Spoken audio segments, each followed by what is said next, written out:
3 ஆண்டுகளாக நிலுவையில் உள்ள தமிழக மக்களுக்கு கொடுக்கப்பட வேண்டிய பொங்கல் பரிசு பணம் 5000 ரூபாயையும் சேர்த்து பொங்கல் பொருட்களின் தொகுப்புடன் 8000 ரூபாயாக ரொக்கம் வழங்கப்பட வேண்டும் என முதலமைச்சர் ஸ்டாலினை தமிழக பாஜக வலியுறுத்தியுள்ளது. திமுகவில் 10 ஆண்டு காலமாக இருந்த காமராஜரின் வம்சாவளி பேத்தி நடிகர் விஜய் முன்னிலையில் தவேகாவில் இணைந்தார். திருப்பரங்குன்றம் திமுக முன்னாள் ஒன்றிய செயலாளர் தவேகாவில் இணைந்துள்ளார். திருப்பரங்குன்றம் மலை மீது தீபம் ஏற்றுவதை அரசு தடுத்ததால் மன உளைச்சல் ஏற்பட்டதாக அவர் தெரிவித்துள்ளார்.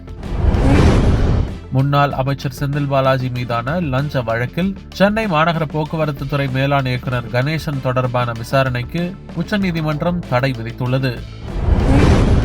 லேப்டாப் பரிசு பொருள் கிடையாது, உலகத்தை நீங்கள் ஆட்சி செய்ய உங்களுக்கு வந்திருக்கும் வாய்ப்பு. எங்களை பொறுத்தவரை இது செலவு திட்டம் கிடையாது, எதிர்கால தலைமுறை கல்வியில் செய்யப்படும் முதலீடு என முதலமைச்சர் ஸ்டாலின் பேசியுள்ளார்.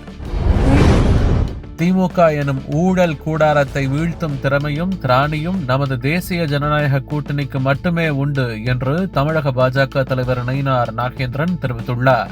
கடந்த 5 ஆண்டு கால திராவிட முன்னேற்ற கழக ஆட்சியில் நாம் எல்லாம் மட்டுமல்ல உலகெங்கும் வாழும் தமிழர்கள் அனைத்து பேருக்கும் இந்த திமுக ஆட்சி இந்த தமிழகத்தின் நிலை கண்ணீர் வெடிக்க வேண்டிய நிலைமை வந்திருக்கிறது. நாம் இது இறுதி யாத்திரை என்று யாரும் நினைத்துவிடக் கூடாது. இனிமேல் தான் துவக்கமாக வைத்துக் கொள்ள வேண்டும். இந்த ஆட்சி அகற்றப்பட வேண்டும். இன்று 3 மாதங்கள் விரதம் இருந்து ஆட்சியை அகற்றுவதற்காக அல்லும் பகலும் அயராது பாடுபட வேண்டும் என்று இந்த நேரத்தில் உங்களை எல்லாம் நான் அன்போடு கேட்டுக் கொள்கிறேன்.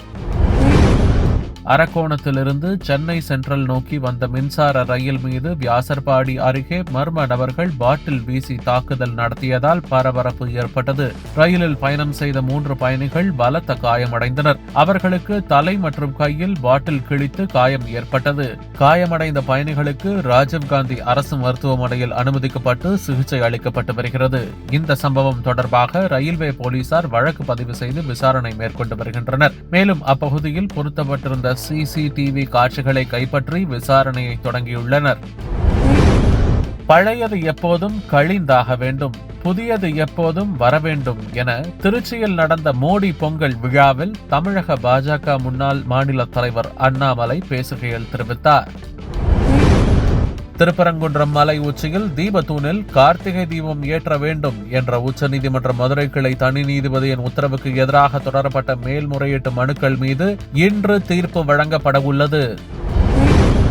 தமிழகத்தில் இண்டி கூட்டணி மிகவும் பலமாக உள்ளது. நாங்கள் அமித்ஷாவை மண்ணை கவ்வ வைப்போம், உதயநிதியை முதலமைச்சர் என்று நாங்கள் எங்கும் சொல்லவே இல்லை என கனிமவளத்துறை அமைச்சர் ரகுபதி தெரிவித்துள்ளார். வரும் சட்டசபை தேர்தலில் யாருடன் கூட்டணி அமைக்கலாம் என மாவட்ட செயலாளர்களிடம் வாக்கெடுப்பு முறையில் தேமுதிக தலைமை கருத்து கேட்டுள்ளது. வரும் 9ஆம் தேதி கடலூரில் நடக்கும் மாநாட்டில் கூட்டணி முடிவு அறிவிக்கப்பட உள்ளது.